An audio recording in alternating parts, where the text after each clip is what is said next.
So now make we see wetin border be, how we fit add border to our web page, and make we use the button. I believe make we use this button for experiment for here to add borders and see how it works. So make we go back our VS Code. So now make we see wetin again we want. So we want first remove that background color, right? So make we that background image. So we go just delete the background image, press save, and then make we see wetin we want target. So go back into your index.html file. As you don't enter the index.html file, we can go this div for here we get button inside am. So this div, this empty div, we don't get any class name or any attributes, you can go the button here. So you can say any div we get class of btn or id of btn or something. Now that one we want to change the color. So make we say class of btn and give a space. Then we'll say curly brace. And inside this curly brace now, we'll say one border. So we'll say border dash style, right? So we'll say this border style, then go press space. You can enter the value where you want. So what do we want? So make we say we want add dotted. So we'll say the CSS property, the CSS value we define now dotted. So we'll say dotted.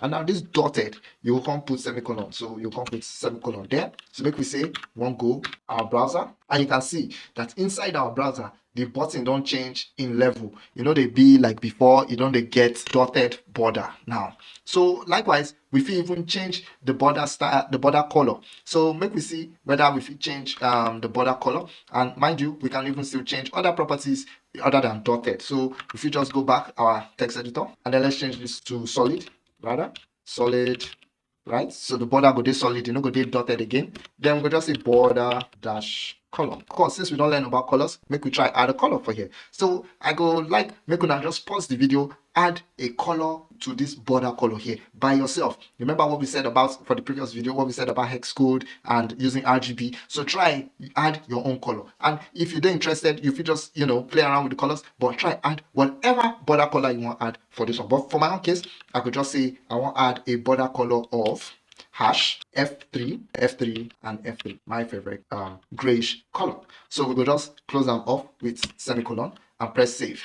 So we save them, you go see say now if we look inside our browser, we go see say our code, it go don't change the way the button can stay. So even though now we can't really see the button border color, you can see that it has changed. So I'm just going to change it to red for us to see that it is actually working. So we'll go back to our VS Code.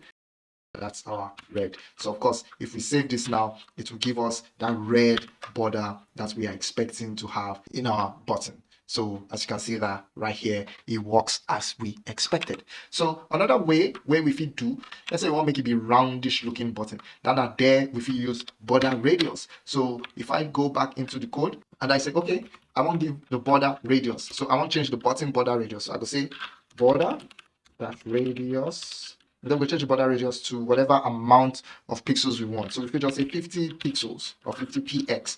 Now, if you press save and go back inside our browser, you can see say now our button style, it don't change to this roundish button where we get here. What if say make the borderline, make it a thicker, right? At that time, we can use the border width. So we can go back into our VS Code.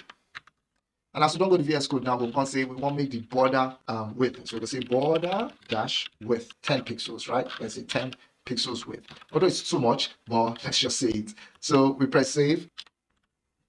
And you can see inside our browser, we have the button looking very ugly with a big border around that button. We also have a shortcut way of doing all this. So I'm going to clean everything here from the border width all the way up.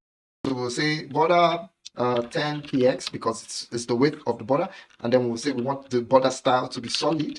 We'll give another space. After that space, we're going to say we want to make it be red. So we'll say hash. And remember how we do red? So we'll say ff0000, and that should give us our red. Don't forget to close it off with semicolon, and that should give us our button. So if you press save and go back into our browser, we can see that the button is here. Of course, we remove the border radius. That's why it's there. If we add border radius again, it will curve. But right now, that's what our shorthand code is saying. Instead of writing all those very long lines of code, instead of writing that, we don't have to write that anymore. Instead of writing all these long lines of code, we don't have to even stress ourselves. We just write it just once, and then that will do the same thing that we want it to do. That's the shorthand way of writing the borders or working with borders in CSS. But for now, that's all we need to learn. I will see you now for the next video. Thank you.